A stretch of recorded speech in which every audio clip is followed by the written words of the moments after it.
Hi guys, how you doing? So today we're going to take a look at the MSI RX6800.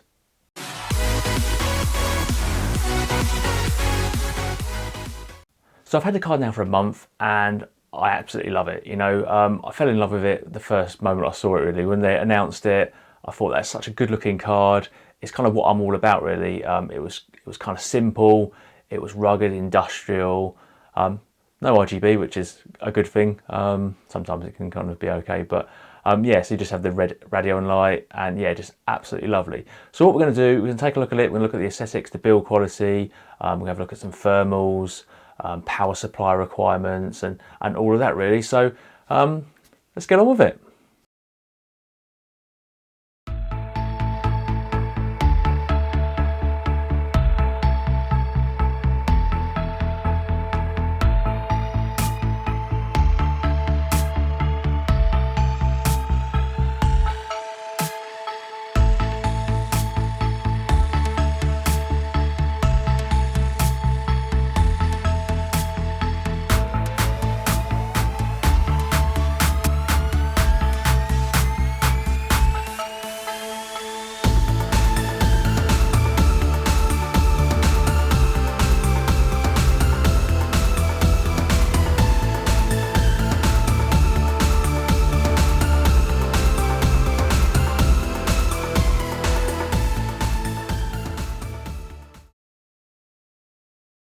So if you look at the specs, this card is a beast. So it packs in 16 gigabytes of DDR6. If you look at the 3070 and 3080, that's only 8 gigabytes, 10 gigabytes respectively.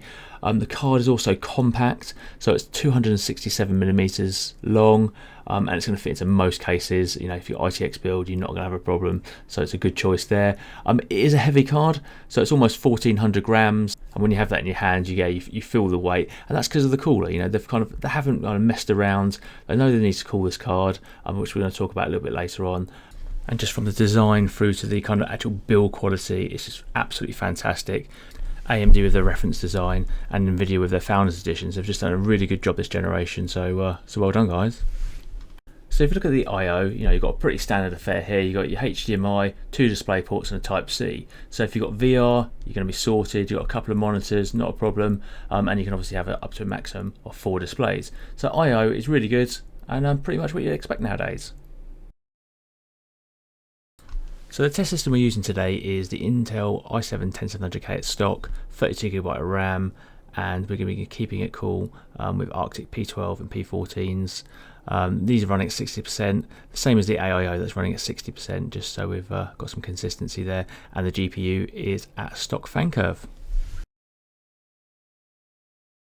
So when doing benchmarks, I think there's a bit of a problem, especially when you're just doing the performance of one item. So if you're comparing a CPU and a CPU or GPU and GPU, you can see which one's better, which one performs the best. It's quite straightforward. But when it's just I'm just testing the GPU and this is the results I've got, it's what can you do with those figures really? But just to say that I've tested all these games at 1440p, mostly ultra. Some games are difficult to run. Then I've gone to high settings, but obviously all that information's been put in the information on the videos. I've got no problems with this card. Absolutely fantastic performance. Obviously people out there will specialise in benchmarks, and obviously you can check out their videos if you've got a particular processor and you want to know kind of how it will run, then yeah. But for today's video, this is just sufficient, I feel. So one of the things I'd like to touch on is the temperatures. Now this card, it's AMD. They're warm, there's kind of no two ways about that. You always kind of get about an extra 10-15 degrees, just depends on the variant. But I was really surprised with this one. Now with a 21 degree ambient temperature, I wasn't seeing any more than 68-69 degrees. That was after a couple of hours of gameplay. Obviously it depends on the environment which it's in, what airflow you've got, how fast the case fans are running, what fans they are, all these different kind of things to kind of take into account. So yeah, so the temperatures were very good for an AMD card, but not the best that I've seen for a high-end GPU, let's put it that way. But yeah, pretty decent.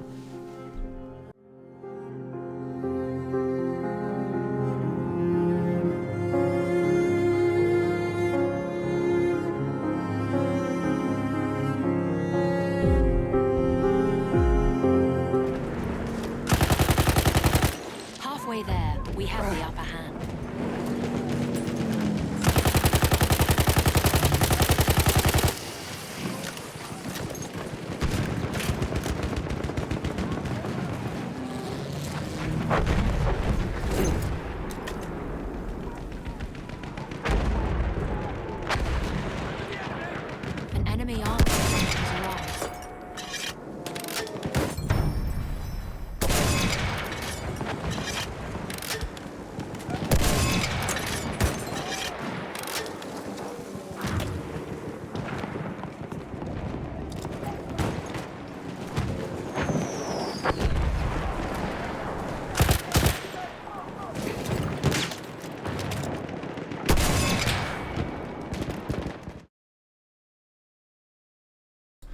So the card is very powerful. You know, it's got a 250 watt TDP.